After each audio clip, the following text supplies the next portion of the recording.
Hello, everyone. Happy Easter. I'm Gary Gonzo. Welcome to Race First coverage of Round 3 of the inaugural season of the Velocity Online Racing IR05 series as we come to you today from the world's greatest race course, Indianapolis Motor Speedway.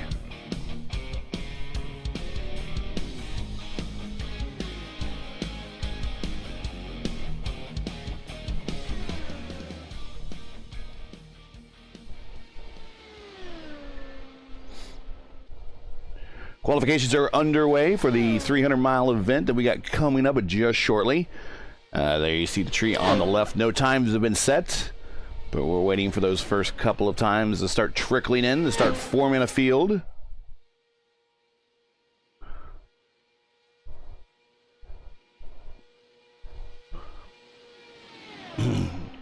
And there we go. O'Sullivan now to the top, 224.131. Salvazzi, 223.9. Still some more times to be set. Just me in the booth today. Nobody else. So hopefully you get used to my voice. If not, maybe it might put you to sleep. I don't know. Just me in the booth, though, on this Easter Sunday right now in central Indiana.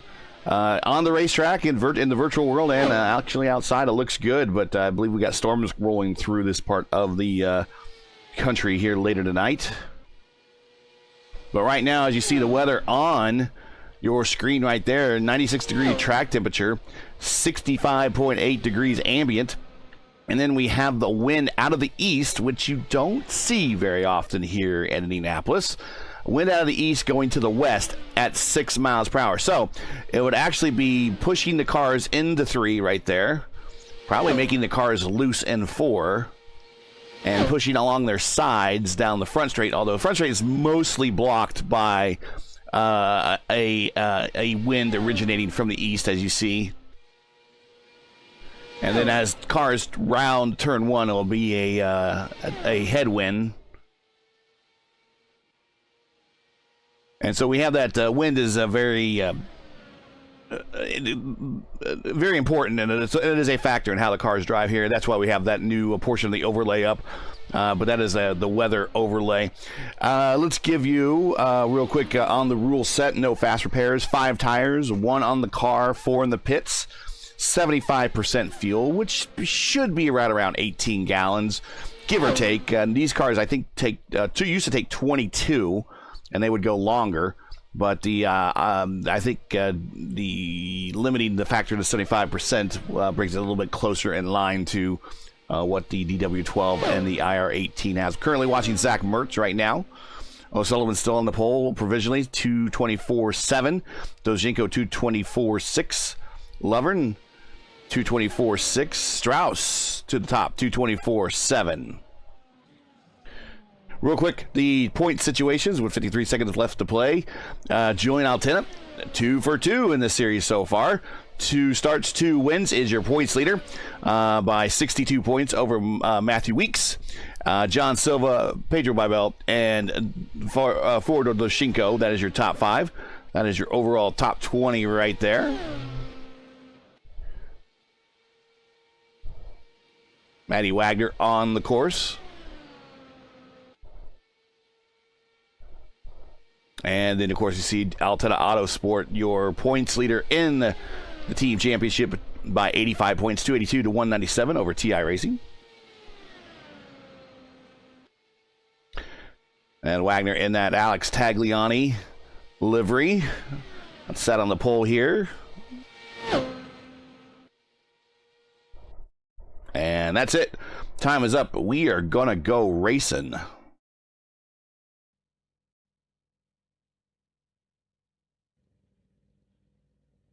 And we're going to get the short lap. Wow.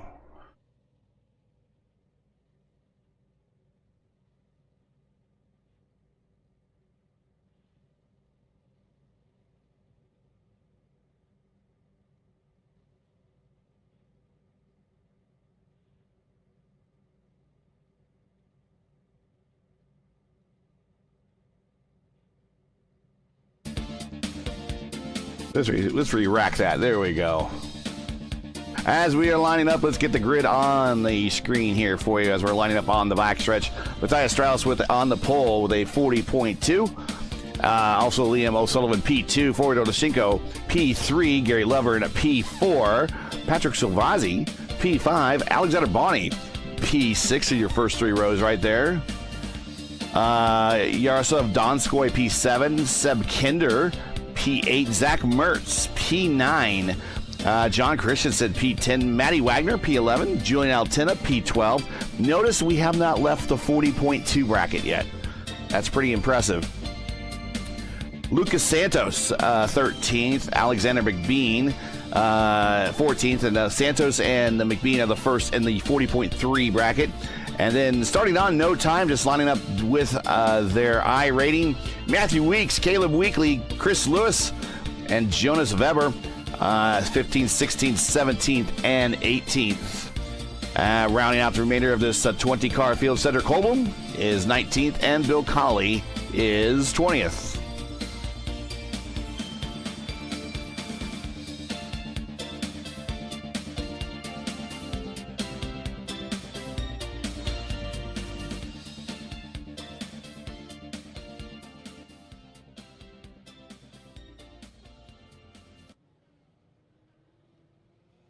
And I wonder how the and I mean, I've never really started a race, an oval race here in Indianapolis on the backstretch for the short pace lap. I wonder how that impacts, how that might impact mileage.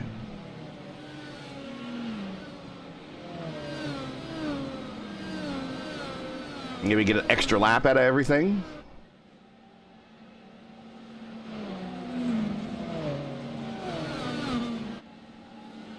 Well, we are lining up here to go racing. Eyes will be on Matthias Strauss in that Menards livery on the pole. Right next to him, Liam O'Sullivan. And we are going to go racing 300 miles here at Indianapolis this afternoon. Happy Easter, everybody. Green flag in the air, and we are underway here at the Brickyard.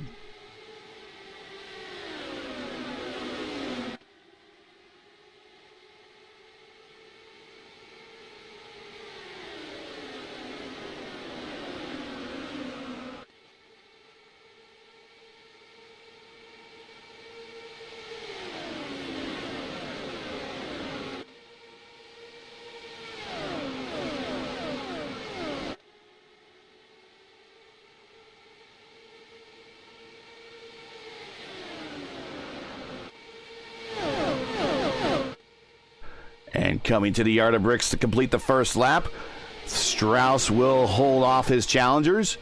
And we are now going to start settling in, hopefully into a comfortable pattern here. Oh, car up high. Big up high. Who is that? Zach Mertz? Oh no, Wagner.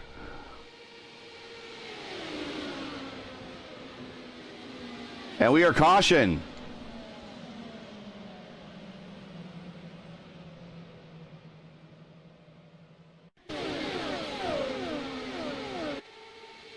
Wagner up into the wall. Oof. Almost took out. It only looks like 2 cars. Might be Lucas Santos was the only other car. Everyone else dodged it very well.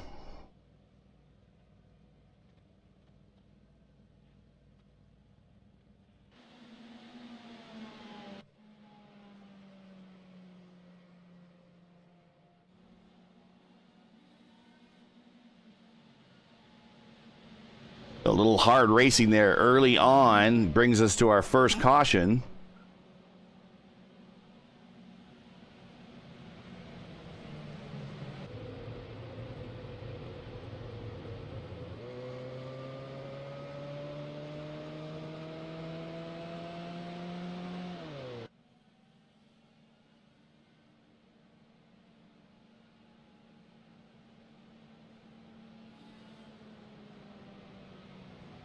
And I think we might be down to and Chad, that was a good one. Well, kind of surprised to see you out there on the high side, but it looks like it was available for business. We might even see it later in the race.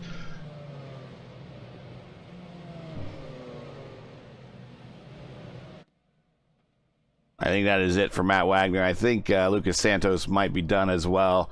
So we'll see what the field decides to do. Maybe further on back they decide to come down and top off the tanks. Probably not a bad idea. Further on back, you got nothing to lose back there. I think we need one taker. Chris Lewis, leader of the TI Racing Squad, coming down pit lane. And he will top off the tank with just a few drops of fuel. Maybe go a little bit farther in the run than everyone else. Kind of hope for that caution. And he's right before that yard of bricks, too. That's a nice little thing because you can always show pitting one last less than everyone else.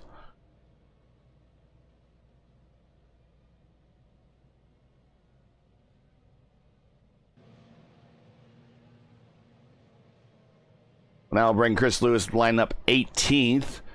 And we will go green here momentarily. As there's a view from the yard of bricks at the start-finish line here in Indianapolis.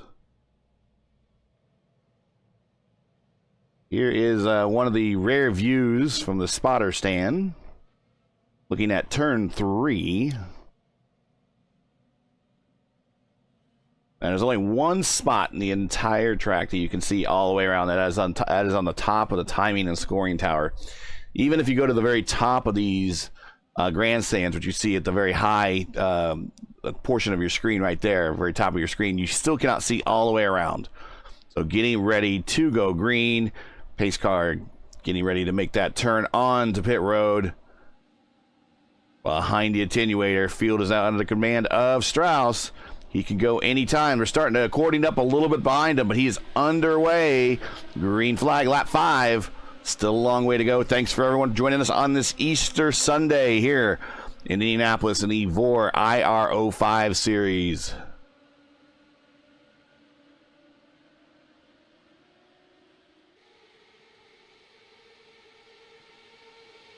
Lovren getting to move on a couple of drivers on the backstretch. Coming out of 2. Got a blinker also back there as well. That's not good.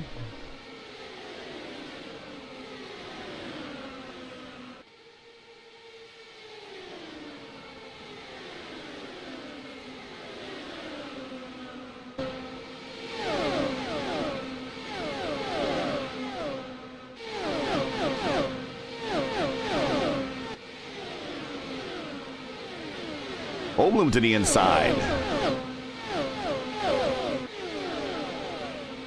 Good racing on here in the back of the pack. They know they can't really live too long back here before they need to really start breaking clear and making up some time. Holbloom and Weeks side by side. Coming into 3. Holbloom with the position. Now he can take a look at Gary Lovern.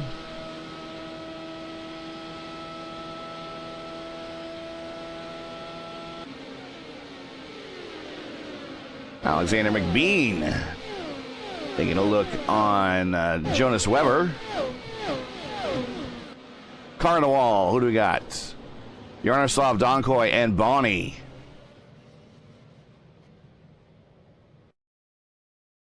Take a look and see what happened. It's up at the front.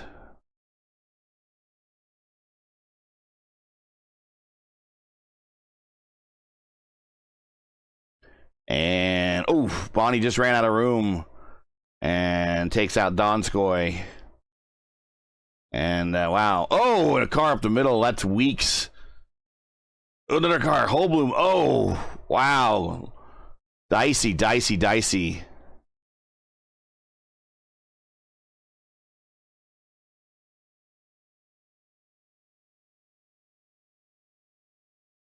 Let's take a look from Holbloom's point of view.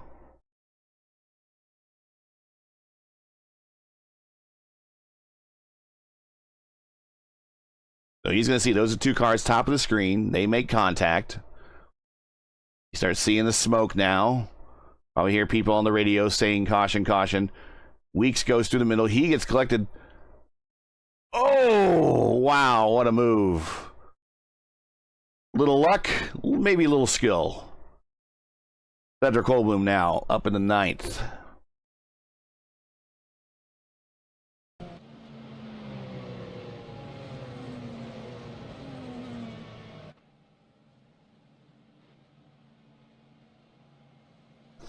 So already 8 laps in.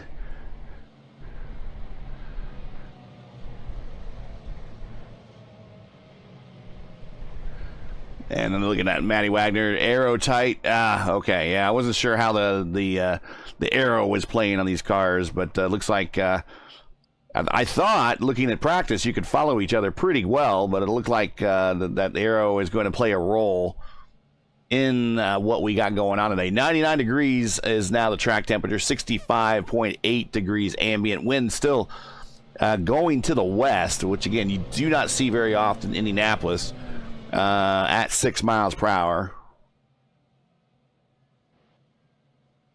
Looks like Weekly is out. A number of cars on pit road.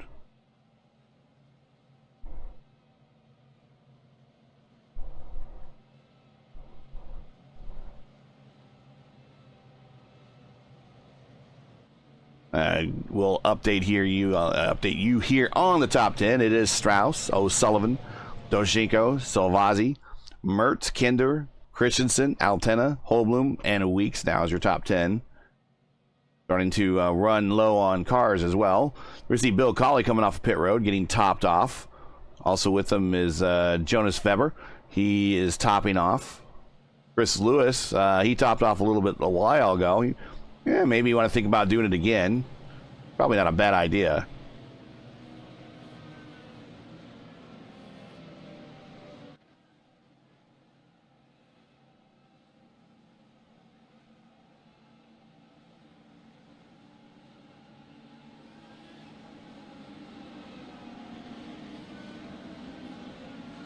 And I think we're getting ready to go back to racing here as everyone's lining up against the wall.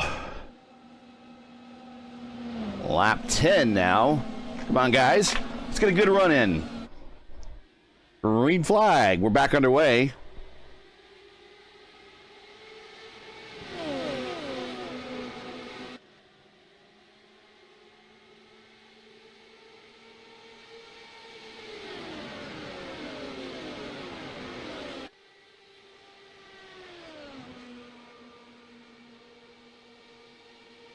Already starting to snake down the backstretch.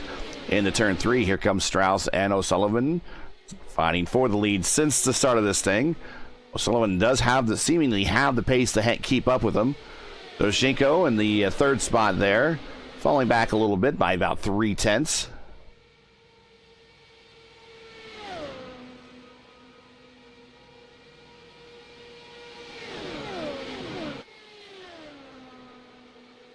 We seem to have a car ahead of this group. Gary Lovern?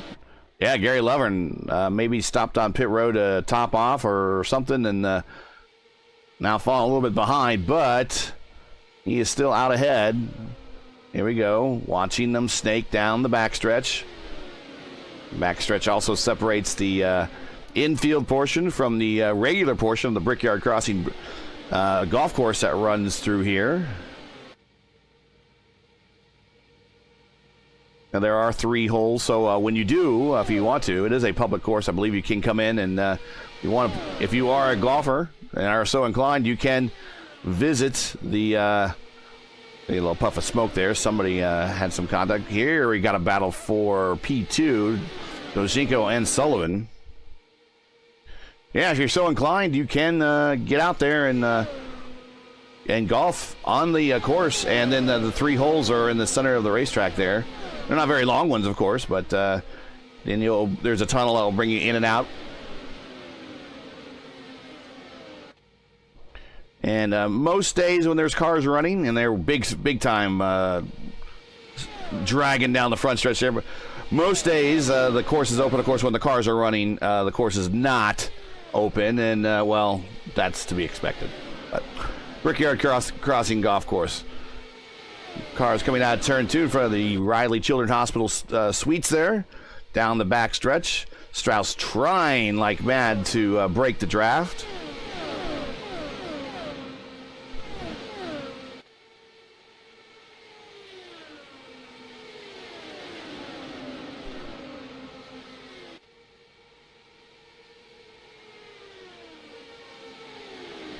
Caleb Weekly, so frustrated to be taken out 2 weeks in a row. Yes, I have been there, my friend.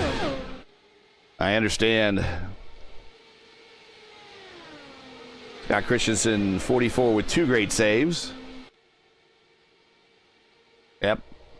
He is back there. There's John Christensen. We'll get the camera on him. He is currently the right in front of his teammate.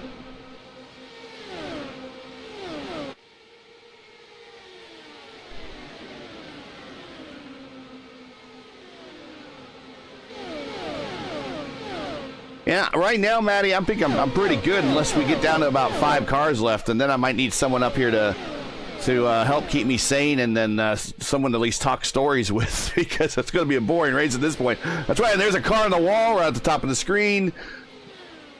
Cedric Colboom, Chris Lewis. And just as I was saying that, yes, this could be one of those races. Let's watch Chris Lewis here.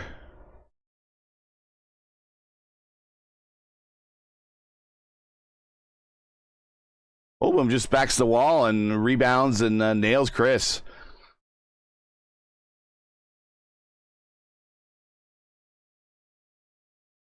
Let's see what happened from Holboom's point of view here. Over the yard of bricks.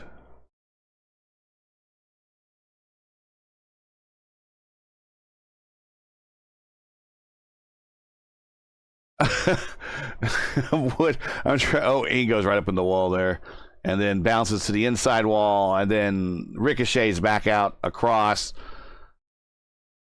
and picks up Chris Lewis innocently. Yeah. Iowood says he's trying to get a tee time on the 26th of May this month and doesn't seem to be able to get any on that day. Yeah, that day's pretty booked. Matt Wagner, entertain me. Well, it's going to be a long race. I think we might need to entertain each other, but yeah, I'm glad you got lots of stories. I had to say boring. Well, Scott, I have broadcasted a race with 5 cars in it before, and it started that way. He maybe did have a previous damage from that other accident. We did not.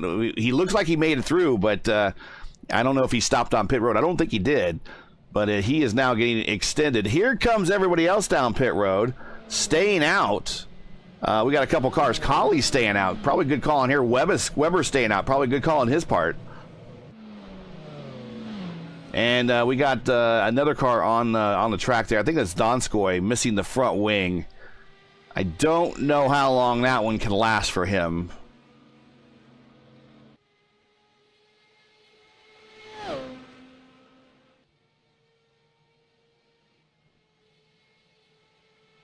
But he's probably getting great air conditioning on his feet there.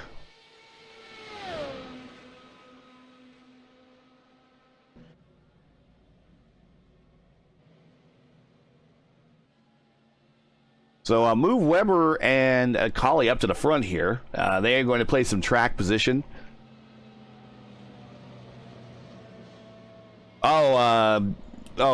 Scott, talk about the Michigan 500s. Well, Indy, for that matter, was known for having also very few finishers as well.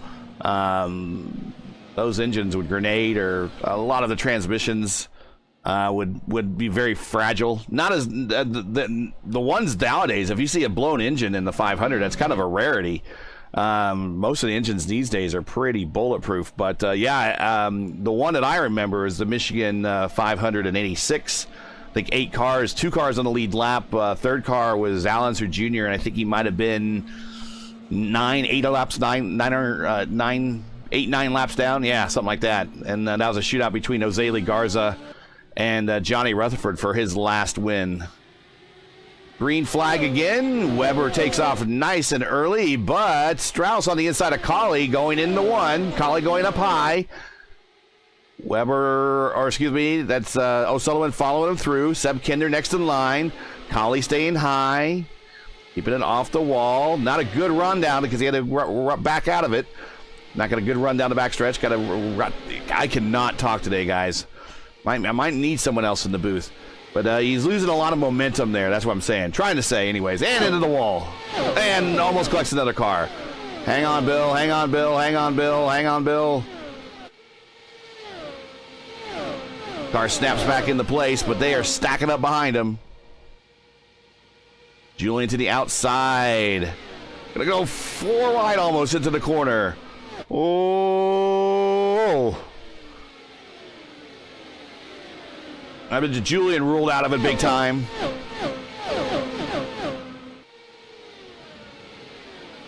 Everyone trying to get the momentum back. Collie still holding down 6th spot. Here comes Zach Mertz to the inside. Oh, Collie into the wall again.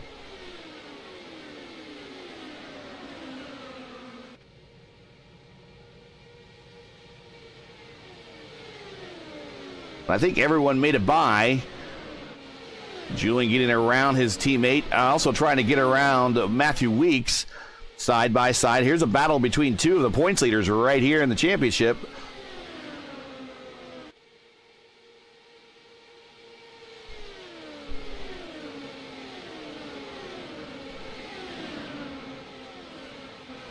Not a lot of momentum side by side down the backstretch. Gets down, yeah, the fastest line is going to be the bottom here with the fact that they're just not able to outpull each other down the straight unless there was a car on the draft there. Julian clears, move him up to 8th, Weeks back to 9th, Christensen in 10th. Cars crashing down the backstretch. Gary Lovern involved. Donskoy involved as well.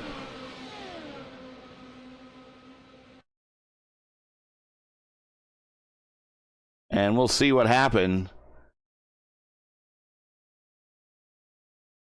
I think Donskoy is just struggling with a very broken car. And he goes into the wall. Here comes Lovern. And we don't have another camera angle. There we go.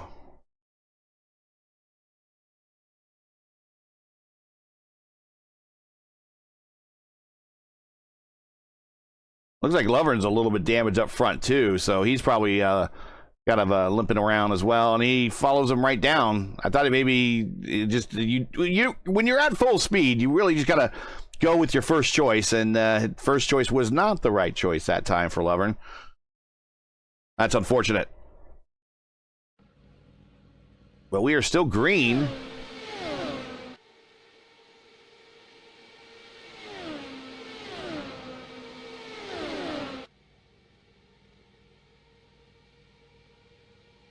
I want to say in the 92 Indy 500, only a handful of cars finished that one as well. Of course, we know, we recall what kind of a carnage fest that was.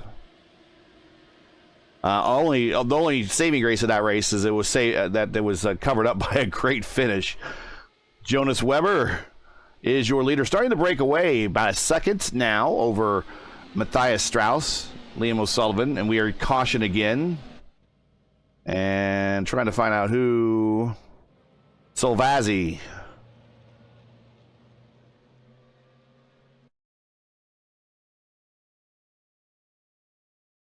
And we're racing down the front stretch.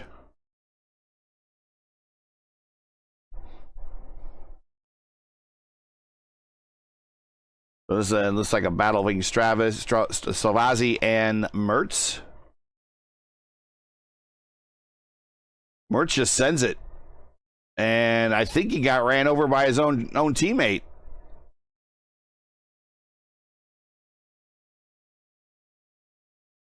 Julian just missed it.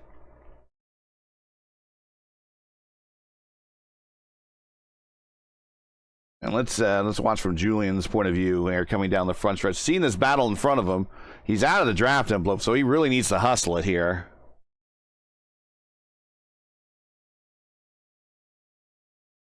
Oh, the 2 races in Dover in these cars. Well, they were earlier versions of these cars, but yeah, they loved. There you see him wrecking right in front of Julian.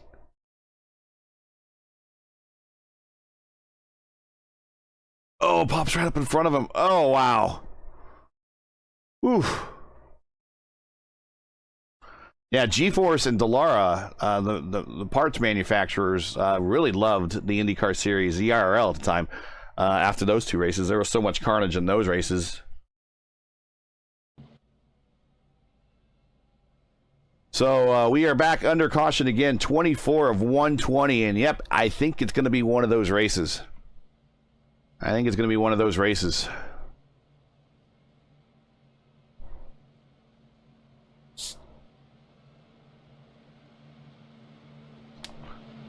And we'll go ahead and crack open a nice cold Coke here. Settle in. We might actually get to the time limit first. We'll see how much time we got left. I don't know. I think we got more than that. Story time.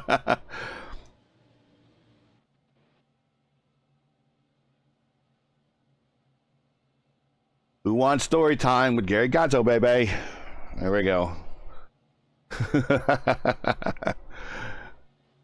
Oh, we got plenty of time to discuss a lot now. We're down to I think 10 cars just running. Weber widely stayed out. Very good call on his part.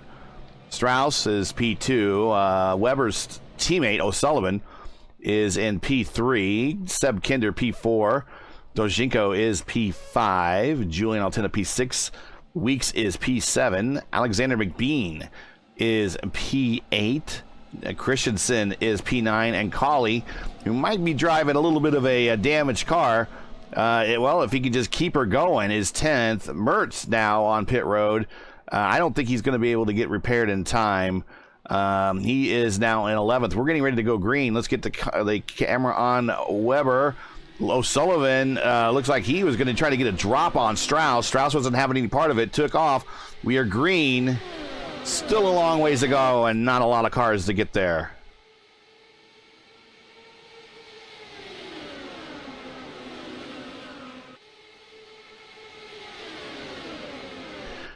It used to be standard kind of procedure back in the 80s. Like Michigan, for instance, was really the chief culprit with so many crashes and blown engines that you would only see a handful of cars finish there.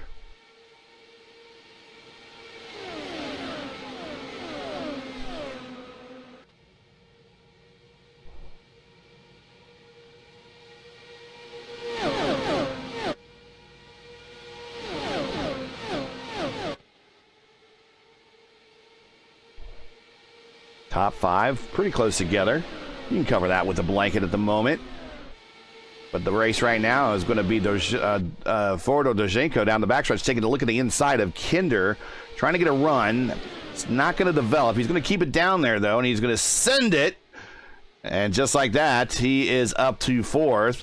And Kinder, I think, might have had to roll out of it. That's going to cost him some valuable momentum. Now he's in the clutches of Julian. Julian looking for 3 races in a row to start the season off. He is in the draft of Seb. He's not going to send it. I think he might be trying, maybe playing some fuel strategy here. Try to save a little bit. And you mentioned it in the chat there. It would be nice if these iRacing would, at least in fixed setup, make these equal to the IR18, where you could have access to the tools and the roll bars. That is not the case. However, if you run in the open leagues, those tools are, Julian, are available to you. Shout out to the guys. Oh, Colley!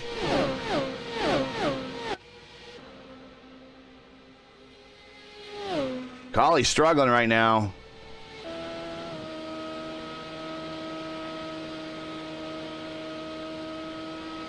Oh, yeah, I'm reading all the comments right now. There are more comments than there are cars, so...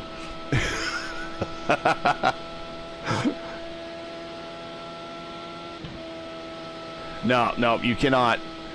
It'd be nice if they, and we hear Colley kind of pedaling through 3 and 4.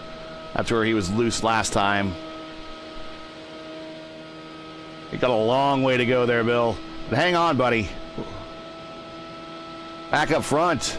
So Shinko getting around Liam O'Sullivan, now setting sail for Matthias Strauss.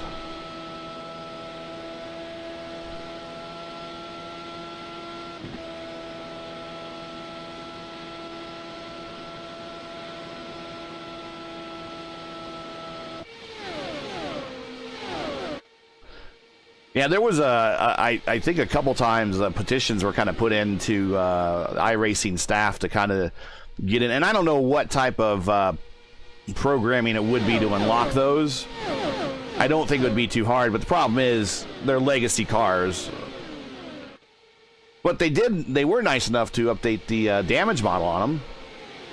So, I mean, they're willing to do some work on these cars. Same thing with the DW12.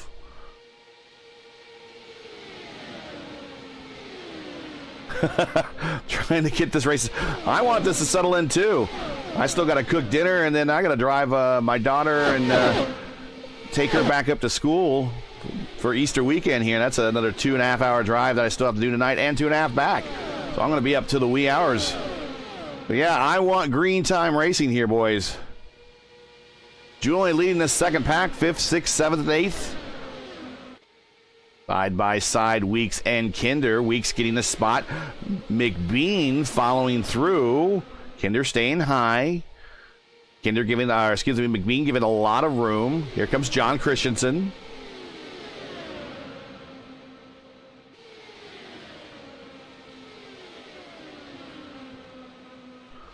Blinking car does not make things easy.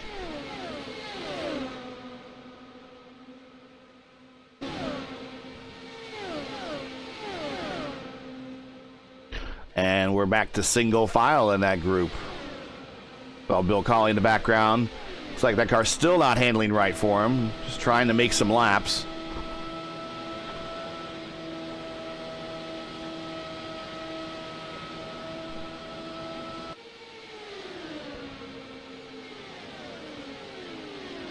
Yeah, the last wreck, yeah, you came down off the track in Lover and Fall. Yeah. Tried to avoid. Yeah, like I was saying in the replay, sometimes you got a second to make one choice, and he chose to go low and followed you through and ended up making contact with you. So again, I don't think it was anything.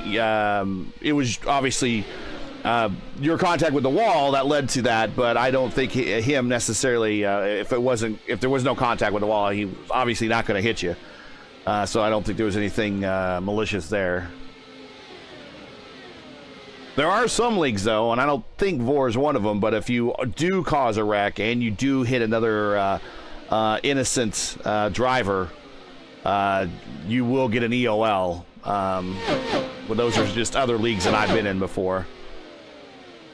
I remember one time I was in a race, and I just did a very lazy spin at, it was a Lotus 79 race in Lionheart. Very lazy spin. And the guy behind, or 3 or 4 cars behind me, was braking, and just, if he had another like 5 feet, if I had another 5 feet of room, probably wouldn't have hit me at all. And it ended up tapping me and causing his front wing to be damaged. And here comes Christensen, going to stay in the draft behind Kinder, going into 3 here. And as a result of that, yeah, I got an EOL for my next race. I mean, it was just a tap, but those are the rules. Oh, Christensen. Overdriving the car a little bit on corner exit. Let's say battle for position right here for 8th.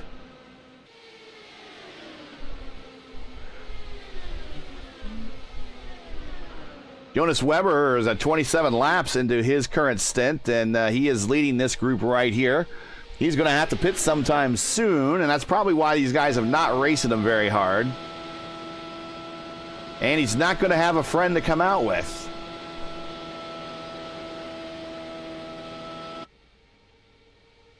So that's probably why these 3 are just kind of tucked in line, working on mileage at the moment.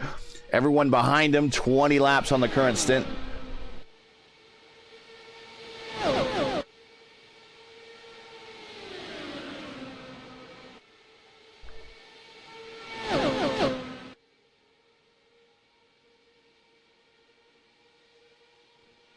Down 5/8 of a mile backstretch into turn 3.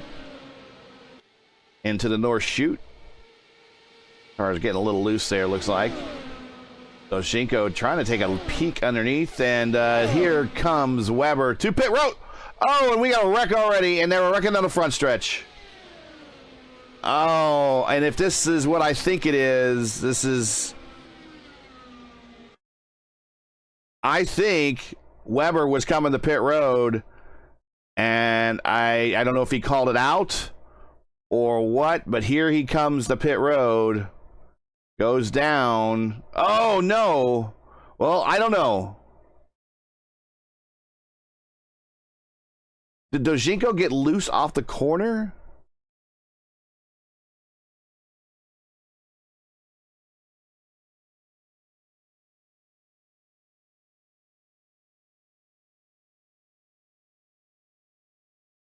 Got there. Wow, gets the nose right to that tire. I gotta think that Weber called his pit in. Oh, yeah, he got loose off the corner. Okay, I was thinking, and poor Weber it was innocent. I was thinking that maybe Doshinko, there was no call to pit road, which is odd because normally rules in Julian's rules, he requests that you do call out for pit entry and pit out.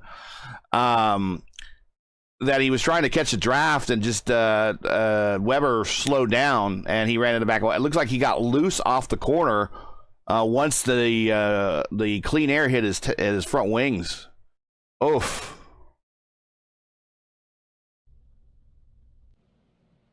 So now down to another handful of cars left here in this race. Oh my goodness. And we still have a long ways to go, guys. Long ways. 80 laps to go.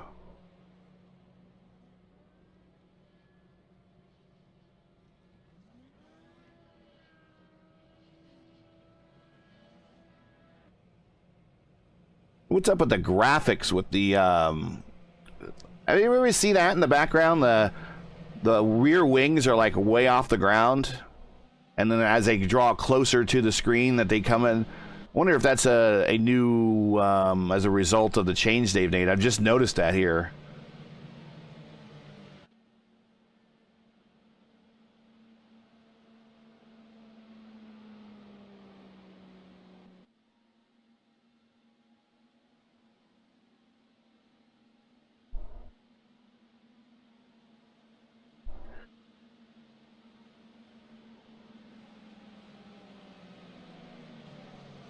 Well, while we got you here, we got lights out on the pace car. They should be still on. I don't know. See if we're going green this time by.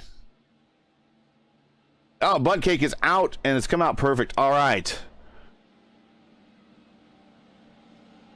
I think Julian might have progressed the yellow period to be shorter here. So pace car is coming off. We're getting ready to go green here as we're trying to shorten portions of this race. Bill Collins going to stay to the inside. Everyone else right there on the same lap. 4 positions getting ready to go green. There we go.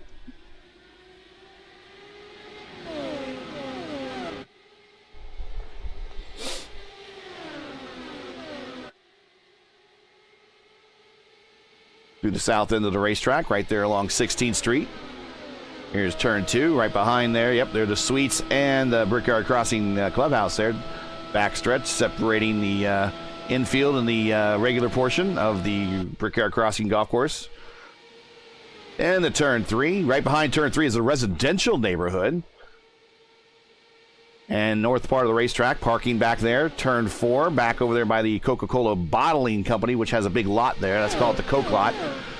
Most people think, well, that's where people go to do, but no, it's actually the Coca-Cola Company. And they actually allow you camping overnight there before the 500. So check that out if you're ever in town. Quite the party.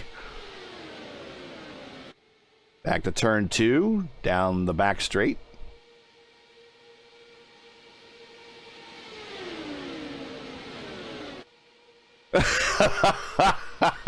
And we welcome Craig Forsyth.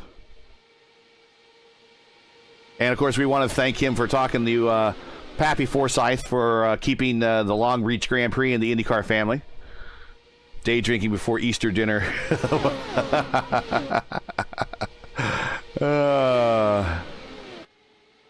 Right now it's straight Coke for me. I can't do any of that. I gotta cook dinner after this, and then we gotta drive up to Angola and drop off a kid at college. So we still are going here strong in the afternoon. Happy Easter, everybody. Thanks for joining.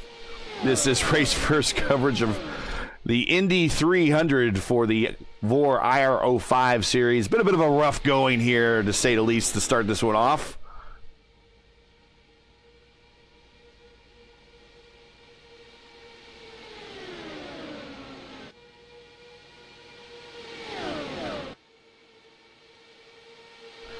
Oof. Strauss getting right out there to that wall.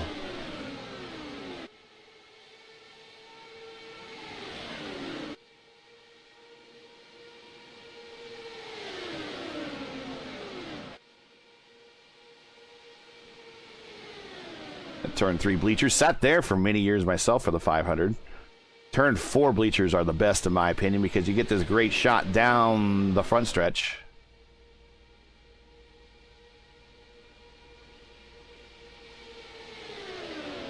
I have sat on the front stretch twice before. In 2003 when Jill DeFerrin won. Whoa, Julian up checking out the paint on the wall there. And then my last Indy 500 that I went to in 2022, which is the one that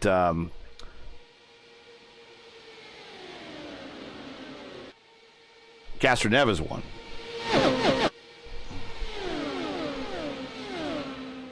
Ironically, I was supposed to go to that one with Chris Lewis. He didn't show up, so I took my daughter.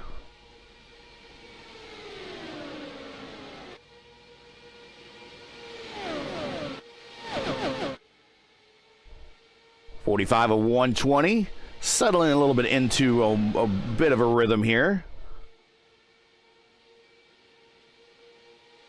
Strauss, O'Sullivan, Weeks, Altena, McBean sneaking into the picture here in 5th. Erickson 1 and 22. Okay, so it would have been 21. Sorry, it was the year where it was not 100% full, but I think they were like limiting to 150 or something like that just to get in there.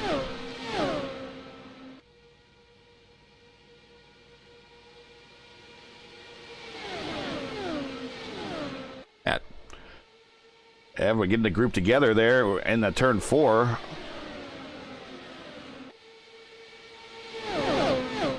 McBean might be catching this group. Seb Kinder and John Christensen right behind, trying to track him down.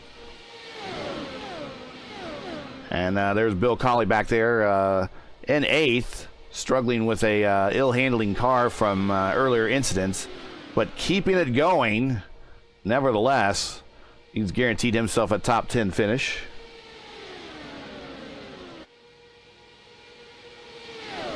Yeah, the seats on the front stretch are great. You get to see the cars pitting and everything right in front of you. But your view of the racetrack is pretty limited.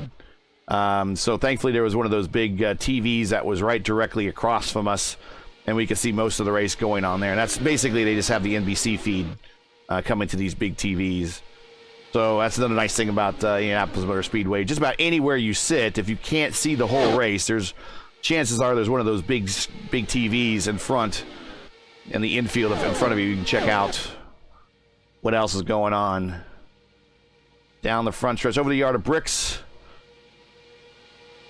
In the 1, right behind 1 grandstand there's a main ticket office. Moving along 16th Street and the turn 2. Couple tunnels under the racetrack there to allow for kind of pedestrian or golf cart access to the infield there. And on the north side of the racetrack, big tunnel right there. That will get you from the North 40 parking lot into the infield. Strauss starting to snake a little bit. At this point, I don't think the snake is really going to help much.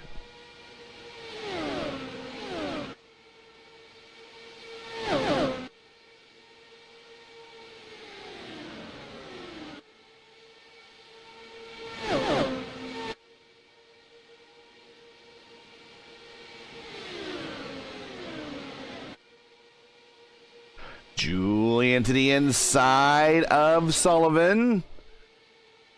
Giving each other room. Julian gets the position there in the north short chute. And now move Julian up to second.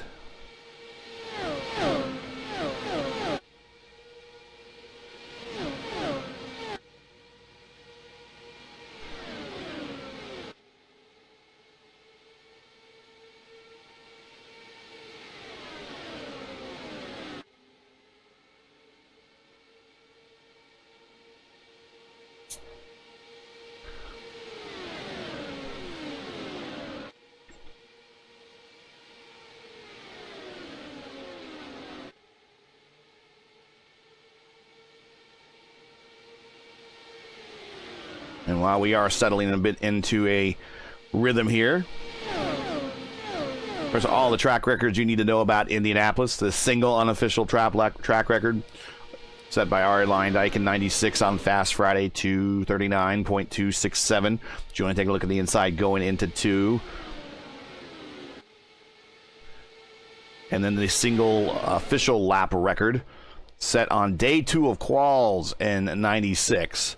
So there's this continual. Julian taking a look. O'Sullivan's there.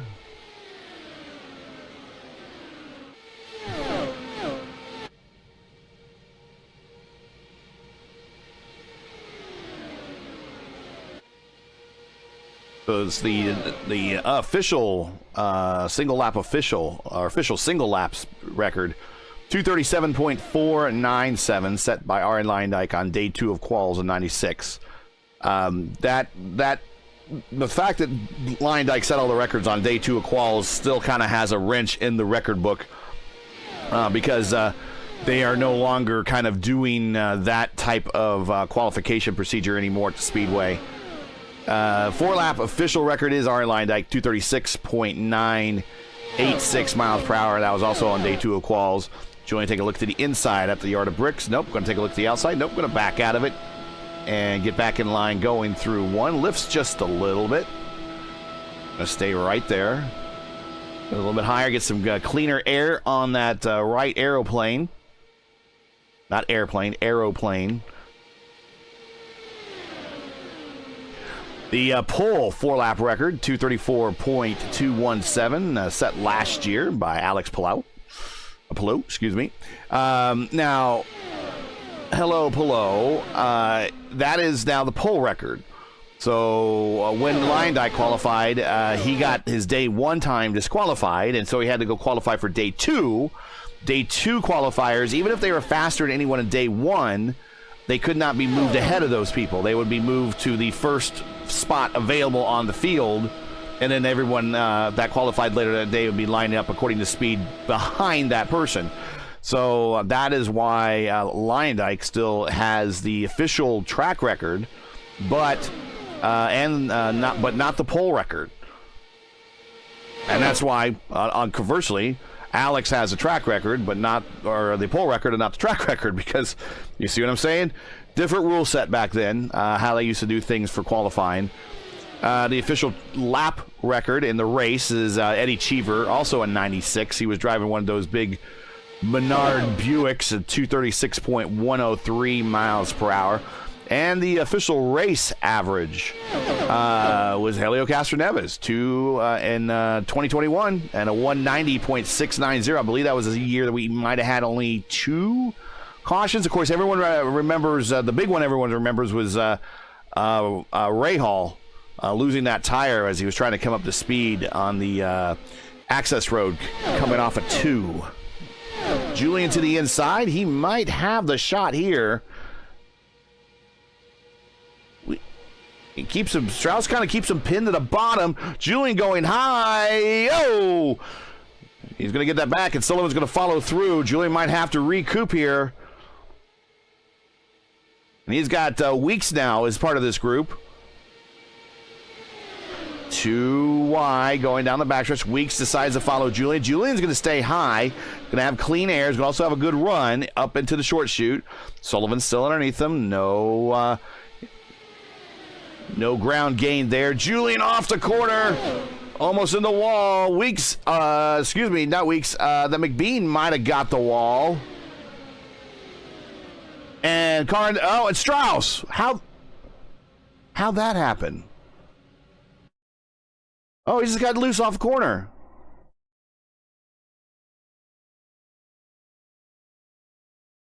He's loose. Yeah, he's loose. Yeah.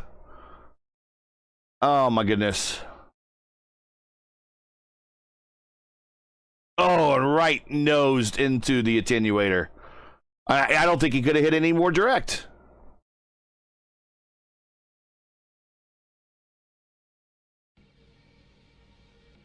But we're still live, and now Liam O'Sullivan is your leader.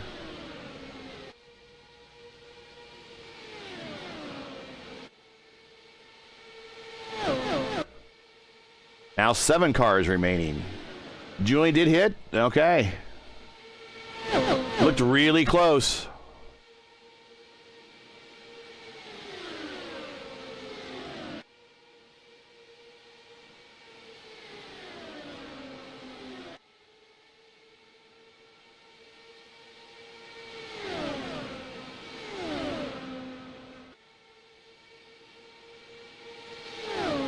I see Christensen coming out, popping out there, ducking back in.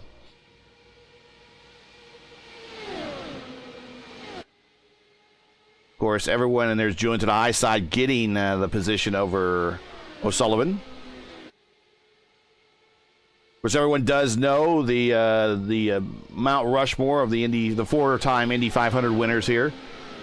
It's Foyt, Unser Sr., Mears, and Elio Castroneves each have the 4 wins. Franchitti, believe it or not, most people forget, he has 3 wins here. A little note to his wins. Each one of his wins survive in advance. Drive to Survive right here. We're watching the real Netflix series. All of Franchitti's wins all came under caution. That's very interesting. Meyer, Rose, Rutherford, Shaw, Bobby Unser each have 3. Your leading active winners, of course, Castroneves will take the green flag in this season's or this year's Indy 500, provided he qualifies, and Takuma Sato. I believe he's going to also be doing an Indy-only effort. Castroneves, of course, with the 4, and Sato with the 2. How close could it be that Franchitti has 2 and Sato has 3? Think about that one for a second. And, of course, your defending Indy 500 champion is Joseph Newgarden. I'm a huge Joseph Newgarden fan, but he should not be the defending champion. It should be Marcus Ericsson. He should be your 2-time and defending champion. That red flag I was not a huge fan of.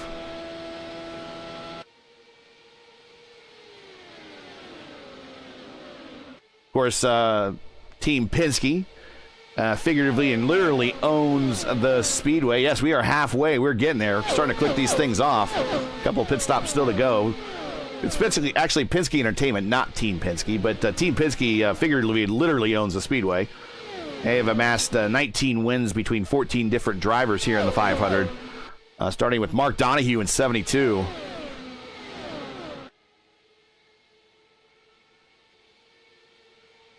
So you take that into account, and then the period of the IRL when they were not here, they could have more. They really could have more. And of course, that one year where they didn't make the field at all. Now is 95. But Penske Entertainment Group are the owners and operators of the Speedway since 2020.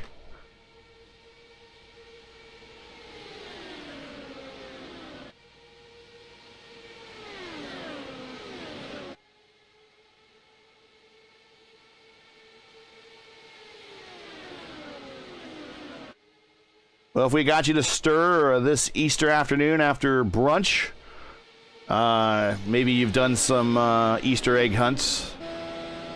They're just unwinding for your day. Make sure to help us keep the positive momentum of your race first coverage of the VOR IR05 series. And you respect the stream, please do us a solid. Make sure you support us by subscribing. While you're at it, don't forget to smash like and click the bell so you'll miss out on future Race First iRacing broadcasts tomorrow night. I think it'll be just me alone again with the ISRA Truck Series at Iowa.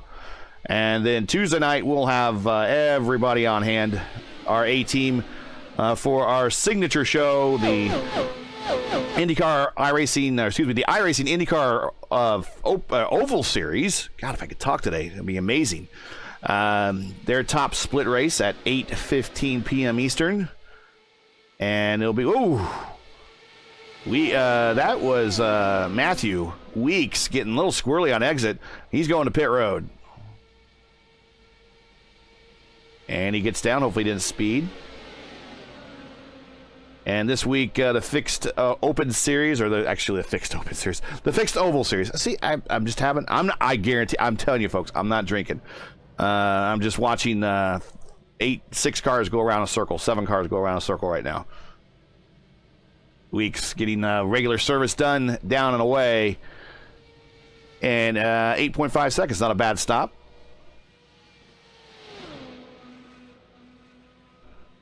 And right behind in that turn 2 picture, you should see the cars start coming around. Yep, there they are. We're trying to come back up to speed. Be careful. We know what the low torque range is like on these things. Julian down pit road now. Everybody else down pit road.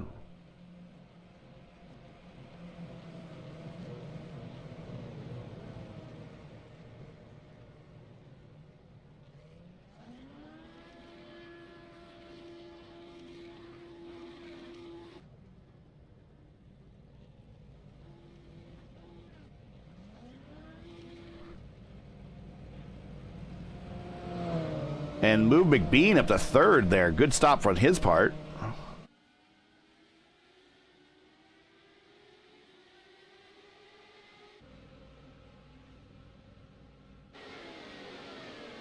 Here comes Weeks. He's going to pop out. Fortunately, he only gets 1 lap at speed before he catches up to these guys. He's going to get around Kinder, I think, and move him up to 4th.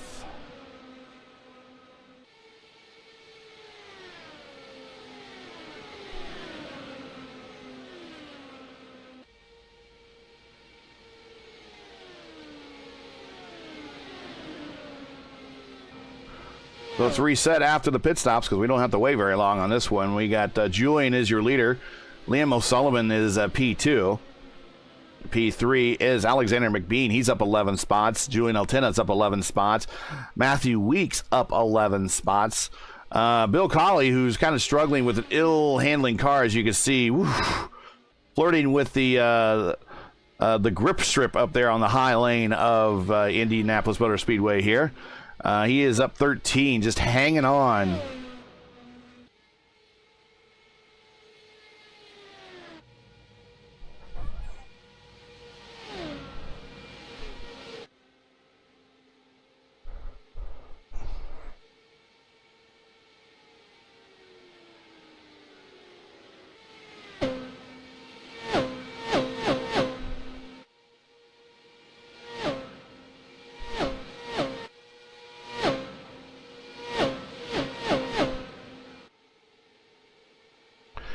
Yeah, there you see at the very distance there, you can see how, not in that shot, maybe we'll see another shot again. See how the wings are up high and they snap back down?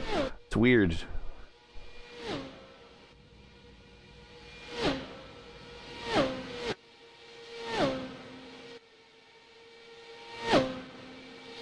Kind of reminds me of like how the wings are so high, like on a Top Fuel dragster. See that? Look.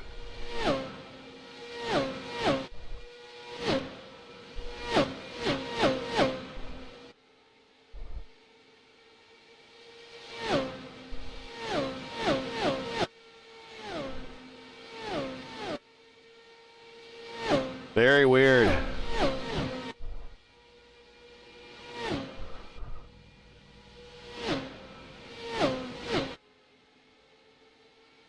High wings there. They see all the high wings in the corner, and then they get closer to the picture. They snap back down. I had to report that one in iRacing or something.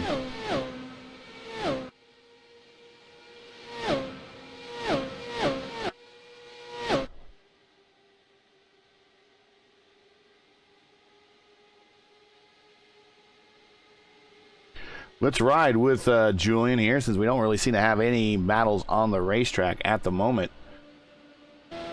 Coming down the straightaway, hitting the yard of bricks. Was there bricks left over from the original brick configuration of the Brickyard? There's a tunnel right there. There's one of the entrances off 16th Street. Here's one of the entrances off the backstretch. Right ahead's turn 3. You see those trees off to the left?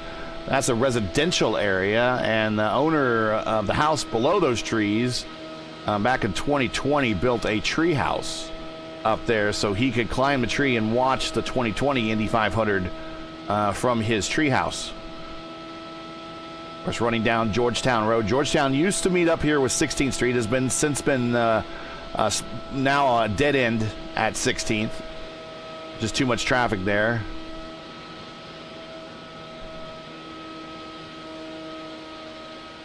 And the Riley Children's Hospital suites. Some of the original suites I've ever seen at a racetrack. No, of course, just about any racetrack you go to is going to have, especially has big time racing, whether it be IndyCar or NASCAR, is going to have some sort of hospitality suites there. But the hospitality suites there in turn 2 were originally part of the original Brickyard or the Indianapolis Motor Speedway motel that was there. There's going down the main street there. Off to the left, the old F1 garages and hospitality suites there. To the left there, the north end of the racetrack is the infield. That's where the Hall of Fame Museum is, which is currently closed for renovation. It's going to be real exciting to see what that looks like when that opens up next year.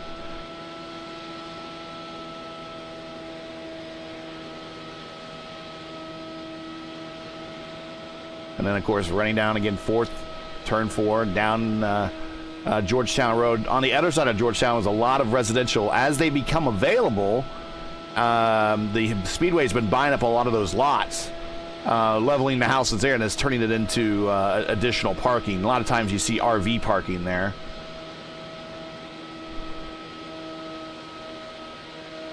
But if you're ever going to make a trip to Indianapolis for the 500, make sure to bring your walking shoes. Even in the game, even in the sim here, the size of the place is just not justified. This place is huge when you get here. You could fit something like, let's see, Buckingham Palace. Dude built a treehouse? Yes, dude built a treehouse in those trees, yep. You can fit Buckingham Palace, the Vatican, and there's a pass for the lead right there. There's Sullivan to the inside of Julian, as we're watching here from Julian's point of view. Get back here and back to the racing action. You could fit Buckingham Palace, the Vatican, Yankee Stadium, Notre Dame Stadium.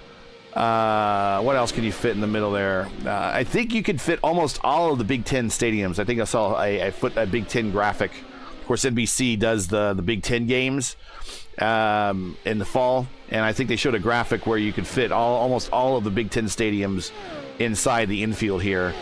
But certainly you could take Yankee Stadium, Buckingham Palace, the Vatican, Churchill Downs, stick those all in the middle of the stadium here, or of the race course here, and still have plenty of room. But there's so much room here. When Red Bull had their air racing here, they actually used the Holman Strait, which is it's a part of the Holman Boulevard. It runs right down the middle of the track. That's what they used the backstretch for the road course here. The planes could actually land on it for the air races that they had here for Red Bull air races. So bring your walking shoes when you come to Indianapolis. It is a long, long day of racing. You get up early, watch Monaco, get in the car, brave the traffic, park somewhat close. If you really want an entertaining walk, I would advise parking back in the neighborhoods behind the Coke lot in turn 4, and then walk down, I think it's 35th Street there that ends into Georgetown, and then you're kind of walking along the whole Coke lot area, and guys have been camping and drinking literally for 24 hours there. and very interesting. Well, caught Bill Colley. I'm going to see how this happens to work out. Colley is fighting an ill-handling car. You might just want to pull it over and let these guys on through. He's not. He's going to hold his line, which is, in this case, not a bad idea. Keep predictable. Julian's thinking about taking it 3 wide, but he tucks back down. Colley's going to stay high. And he keeps it off the wall. Good job on Colley. Good job on Colley. He is lapped down, but handled that very well. Top 6 all on the lead lap. 78 of 120. Thanks for joining us. If you don't mind the fact that we only have 8 cars running, give me a thumbs up. Give me a thumbs up. I appreciate that. If you can give me a thumbs up, we're sitting through a race with only 8 cars, would appreciate that. Subscribe to the channel. Almost half the people watching aren't subscribers. Just do me a favor, subscribe to the channel if you don't mind. We'll get that number down.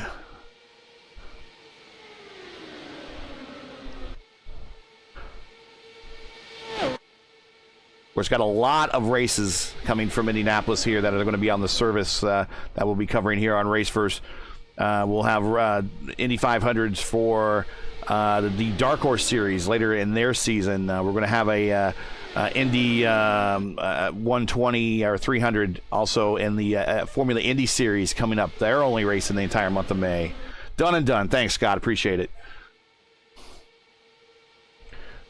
And then, of course, we'll have the official iRacing races here, and when they eventually announce it, we will be covering here on Race First the IndyCar or Indy 500 fixed top split.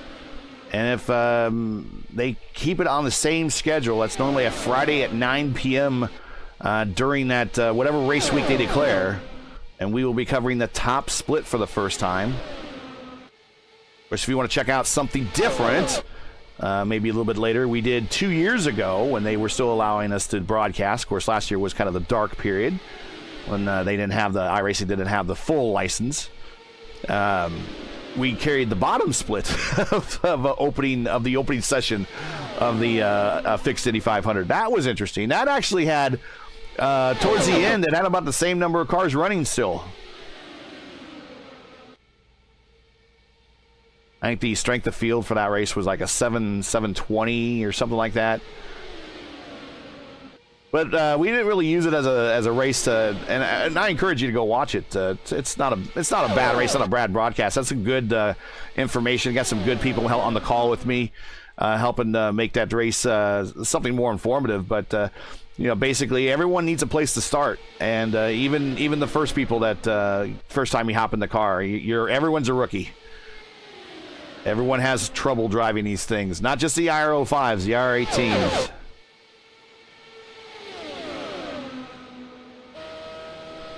Liam O'Sullivan is still the leader. Al10 at P2. McBean has settled into the 3rd spot pretty well. Has been hanging out there. Matthew Weeks, P4. Seb Kinder, P5. John Christensen, P6. As your lead pack.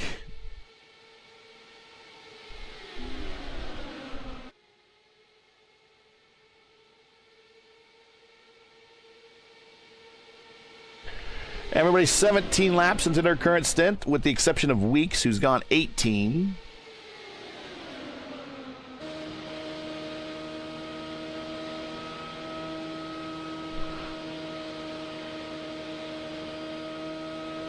O'Sullivan on a DM to me expressed a difficulty. Here comes Weeks to the inside of McBean, and he's going to get that position.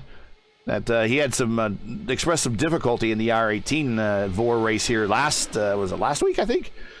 Now it's on FTN. Check them out, FTN on YouTube. It's Foxtrot Tango. What is N? I forget my NATO code.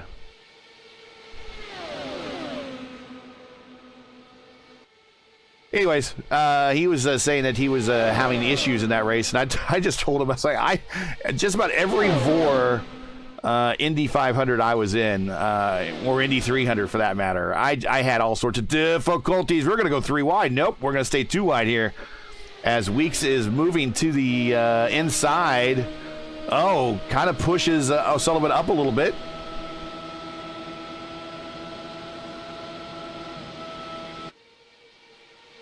And I think Julian is going to try to follow him through.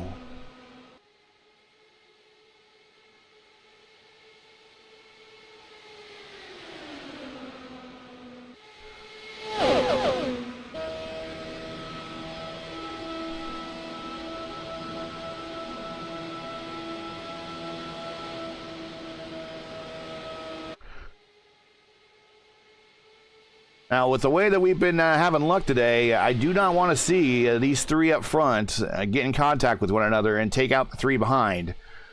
Bill Cawley would like to see it. I'll say that right there. He'll by default, I think, be the only car running if that's the case. I have never seen that happen. That would be officially I've seen it all.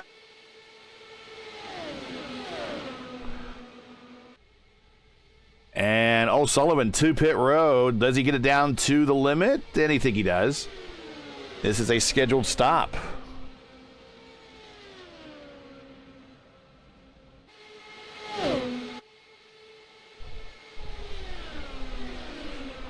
He went a little early that time, but he led a lot of laps.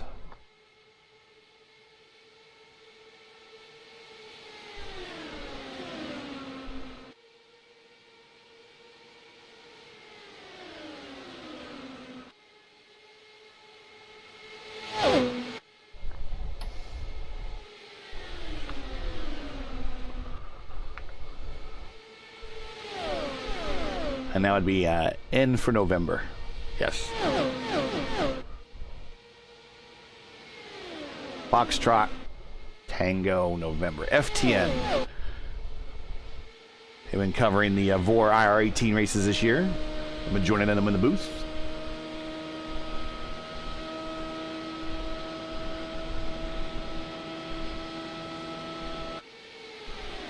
O'Sullivan all by himself now.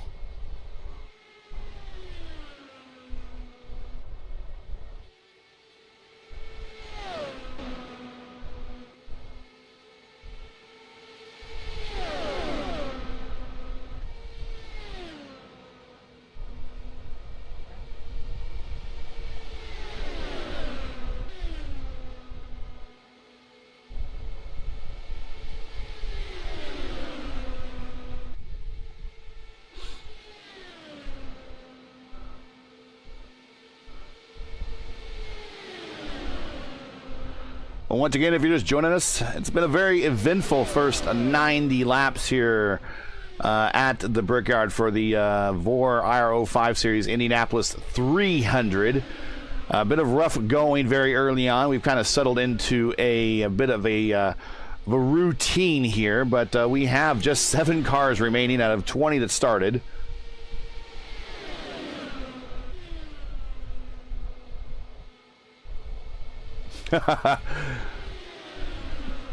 I have a similar story to that as well, Craig. My first VOR win was at Gateway on the old tire model when it was a big pack race still even at Gateway. And yeah, everyone just kept taking themselves out in big wrecks after big wreck, and eventually... And here comes Weeks. Nope, I thought he was going to come to pit road. He's going to go to the inside, just kind of let maybe the guys go by and fall back, maybe try to tuck in line, maybe make some mileage here. Not a bad idea. Richardson looking high.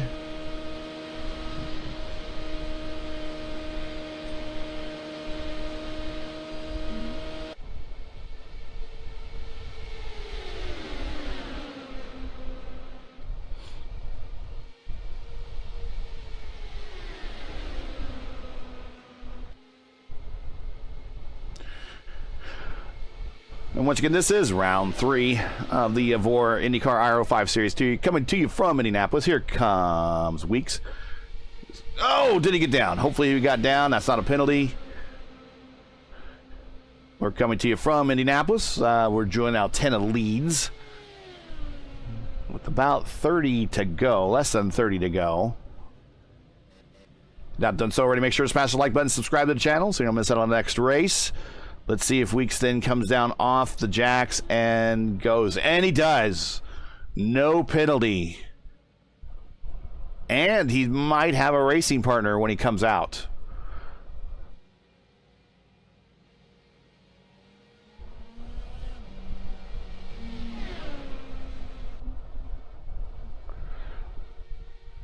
Well, that's true. He maybe didn't want to get rear-ended.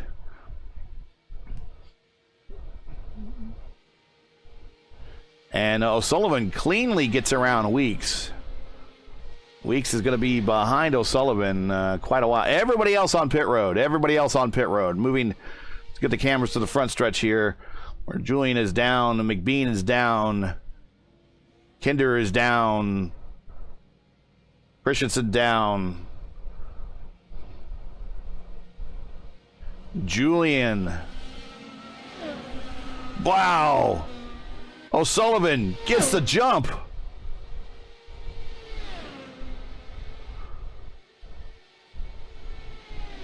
A big jump. A huge jump. Here comes Weeks. He's going to get 2 cars. And now he's going to try to get into the draft of Kinder. He's getting himself a little bit closer. But O'Sullivan, 3-second jump, 3.5-second jump on that pit stop cycle over Julian Altena, moving him to the lead, to the largest lead of by any leader all day today.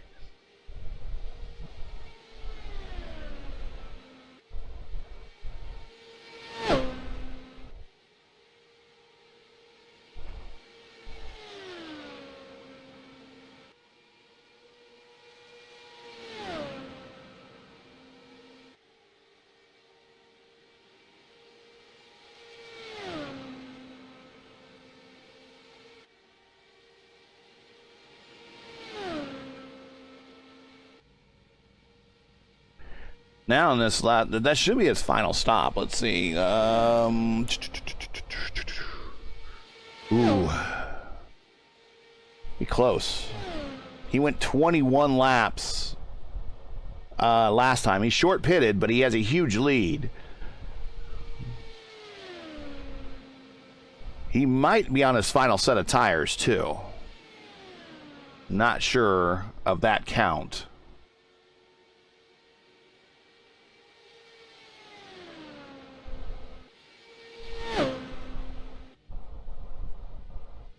I'm showing him on his 4th set. So Liam went 16, 22, 27, 21, and 9 on his stints. His last stint was 21. So coming up to 10, he's almost halfway through his last stint on this current stint. The length of his last stint, that's what I mean there. So he put it on 87.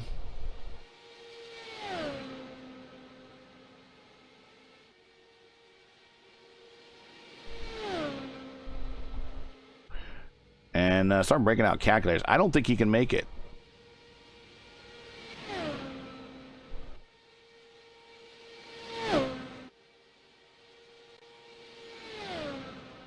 $33. I don't think anyone's gone 33 yet. The longest stint I see, and of course a lot of this was yellow, is Jonas Weber went 30 on his second stint.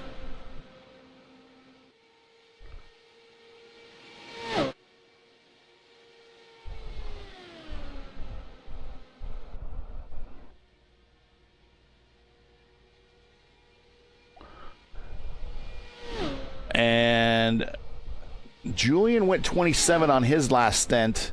And it's another 27 home. So maybe, I think McBean, Altena, Weeks, Kinder, Christensen all can make it to the all can make it, I think. McBean getting around Julian. I think maybe Julian might be tight. So that's why I let McBean go. Right now then, as we got Weeks behind, and now we have a train going on here. And I think these guys are trying to conserve here a little bit to get to the end.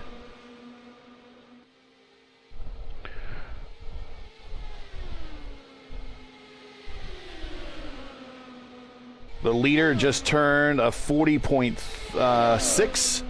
Second place just turned 40.7. And P3 a 42.3.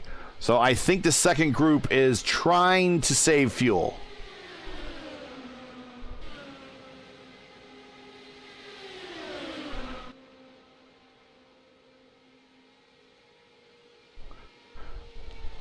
And we got Christensen kind of taking peeks there down the backstretch, but he's not going to move.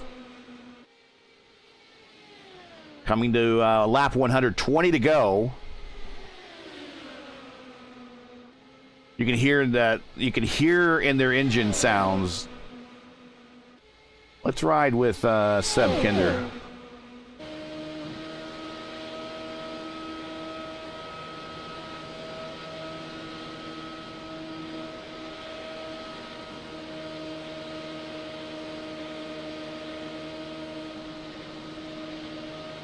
Listen to that. Feather, feather.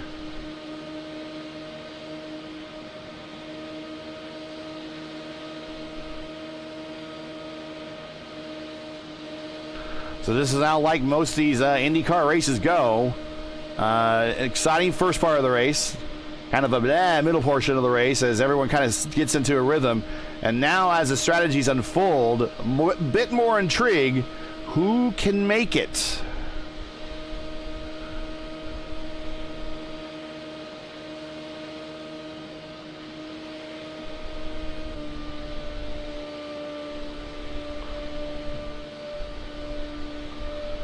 Sounds like Weeks is in a much lower gear.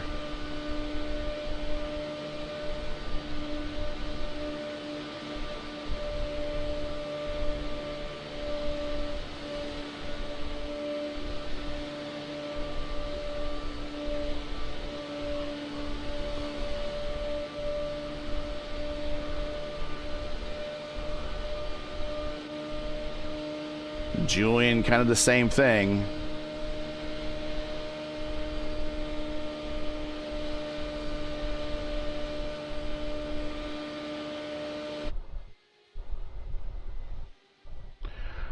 Let's check to the front. And I don't think... Well, I could be wrong. Well, Liam's not saving. He's going for it. Leader by 12 seconds over McBean.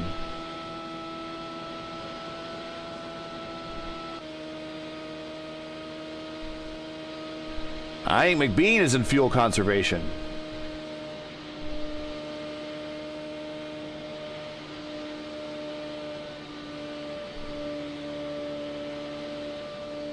As he has 9 seconds over Julian, and he's really feathering it. Last time by, McBean of 43.6. The rest of the group behind a 44.4. Sullivan of 40.8.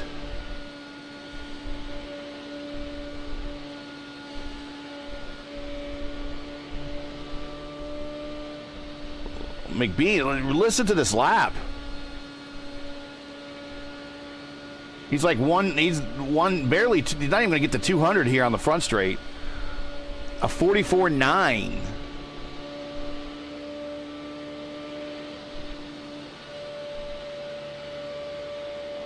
The second group's going to catch him.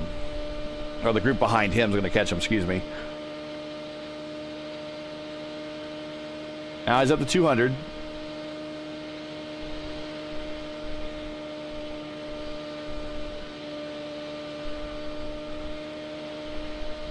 The wind is now going, heading south. So actually they're getting a bit of a tailwind down the front straight. That should help fuel a little bit. They should have a nose wind, a headwind coming on their nose, coming down the backstretch. So you see the wind direction and speed. Track temps 101, ambient still very comfortable, 66.1.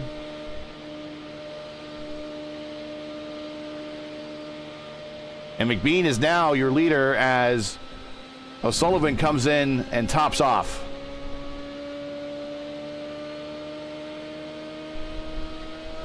But he could push as hard as he wants.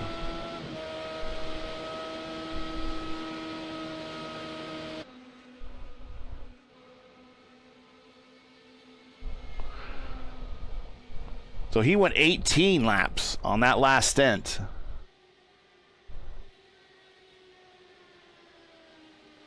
Christensen has moved ahead of this second group. We haven't been watching that, but I've been kind of anticipating Christensen to move ahead. I was wondering maybe there might be maybe some team orders going on there with Julian and saying, yeah, get on up here and help me out. Or maybe just Christensen is tired of waiting.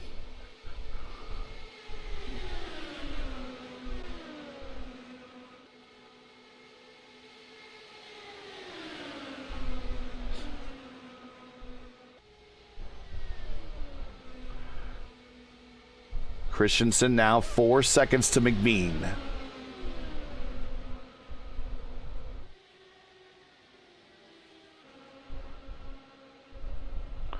So it should be about the length of the backstretch. Yep.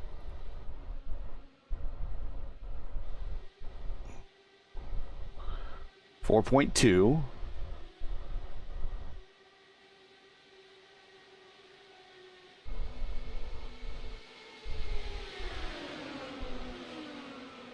Comes Bill Colley. He's in the picture.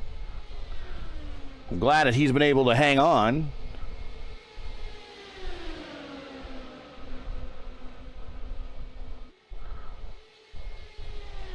Yeah, they're all driving 6 to 60%. Yeah, if you put, yeah, he needs to, Liam really has got to push. He's got to push. And that time by Liam 41.3, while everyone else is in the either a 42 or a high 41.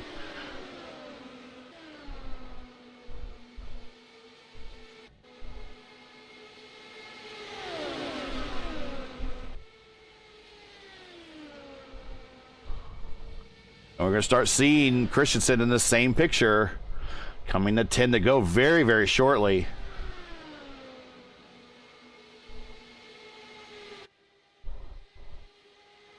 There they are.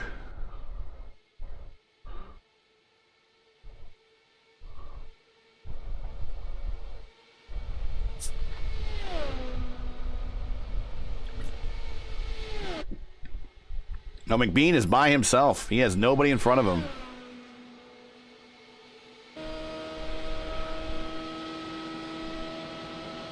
Colley is at that. Colley's that blue car just popped out there in the back there. Here comes Sullivan. Oh, Sullivan, excuse me.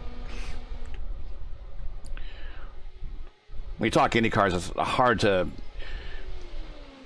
get the O in front of Sullivan because, of course, thinking of Danny Sullivan. But anyways, yeah, here we go.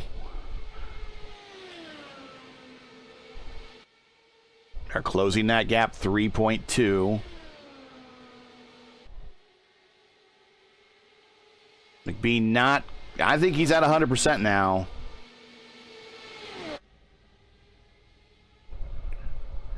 Christensen down to 3, 10 to go.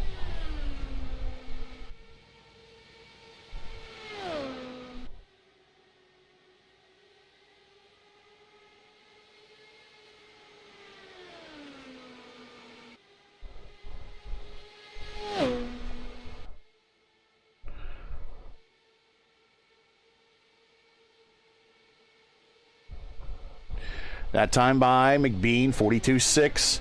Christensen, a 41.8. Julian, a 41.7. Julian does have the purple lap at a 40.223. I'll give you the real quick best lap there. That was a 224.6. Let's give you an idea of what the last laps are. 211 McBean, 214 this time. Christensen, 216 this time. Still getting closer.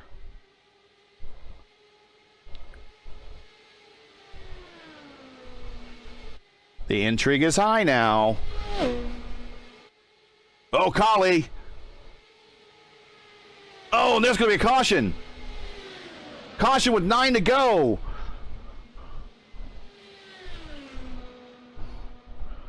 And I don't think, well, I'm not quite sure what McBean wanted to see. Maybe he did want to see that.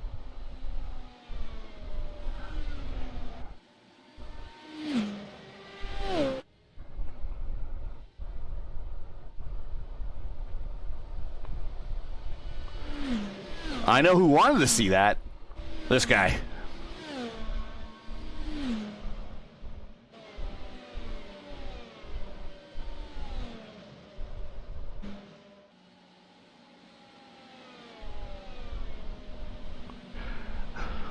Well, Collie survived most of the race with a very wicked car, but he's going to park it now in 7th, so only 6 cars remaining.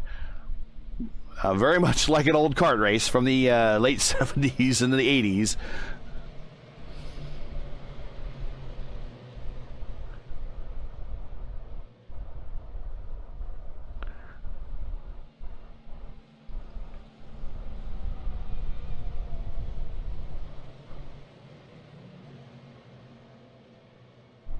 Yeah, I think it's going to be a straight-up sprint here to the end. I don't think anyone needs to stop.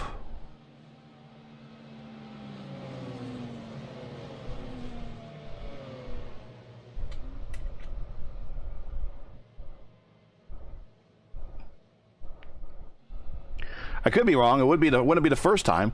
And here comes Christensen. Here comes Altena. And I think they're going for that last set of tires.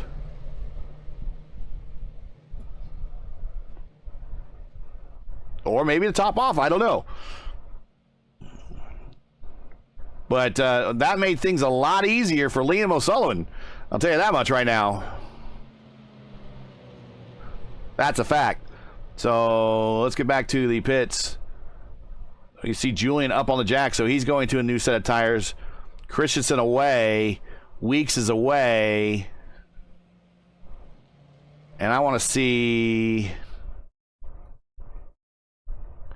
Weeks just fuel only. We don't see the car go up on jacks. Fuel only for Weeks.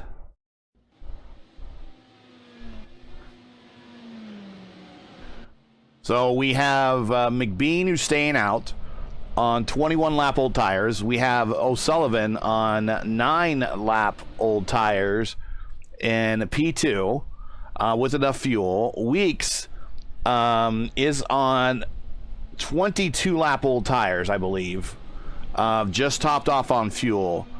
Christensen, Altena, and Kinder all have fresh tires. They all went up on jacks.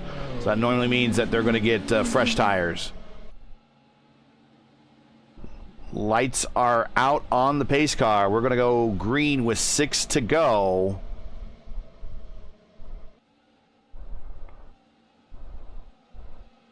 Pace car off. This is it. 6 to go here, Indianapolis, for the VOR IR05 Series Indy 300. Oh, O'Sullivan spins it, and we're going back to caution again. No, we're not.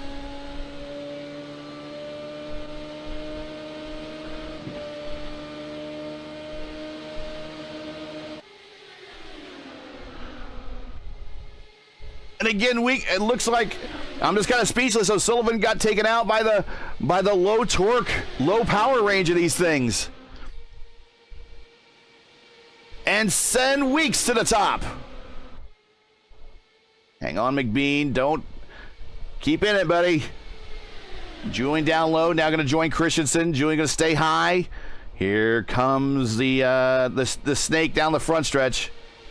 Weeks now 5 laps to go. Julian now P2, P3. Christensen P2. McBean with a great effort. Now falling back to 4th, 5th. Here comes Christensen. He's in the draft. He's going to go low. In the 3, side by side. He is going to not get the position yet. Still side by side in the north end of the racetrack. And clears him. Now new leader coming to 4 to go. Seb Alexander, or excuse me, Seb Kinder. Excuse me, Seb Alexander's in another series of winners. Seb Kinder down to the inside of Julian. He's going to try to follow Weeks. He's going to probably wash up 3 wide on the south end of the racetrack.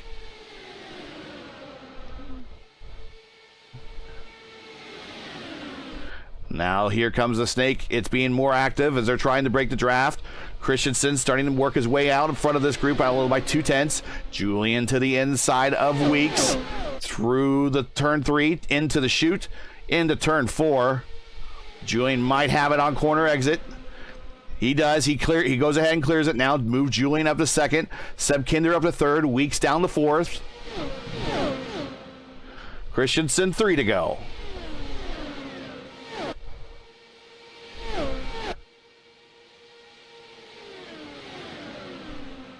Kinder to the inside of Julian.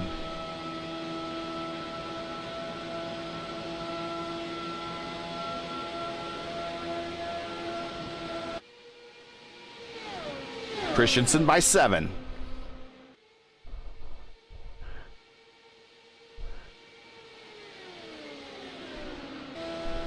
Coming to 2 to go.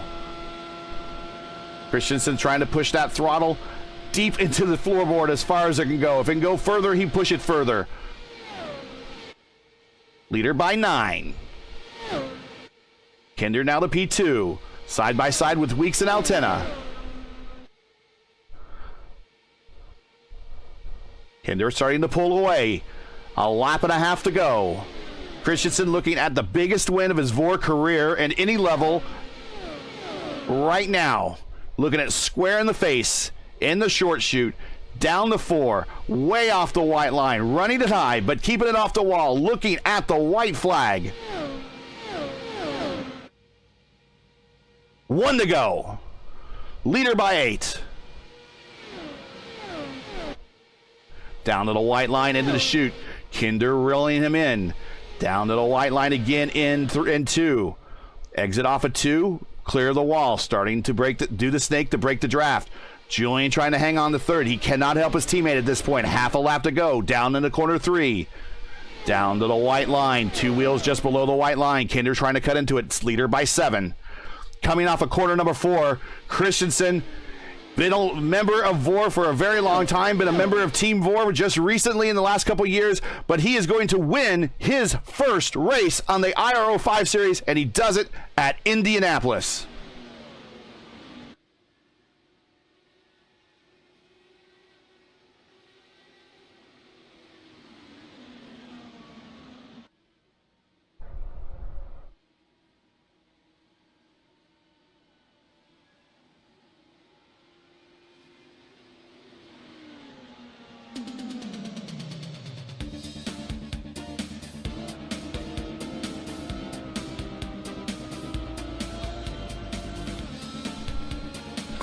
Great win there by John. I'm sure he's happy. Of course, we know we have family in chat. Let's get these results up. Christensen with the win. Kinder P2, Julian Altena P3, Matthew Weeks, is in P4.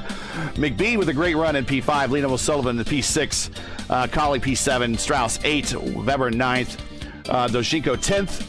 Mertz, Salvazzi, Lovern, Donskoy, and Holbloom would be your top 15. Lewis, Bonney, Weekly, Wagner, and Santos round out the remainder of the field as Christensen is burning it down.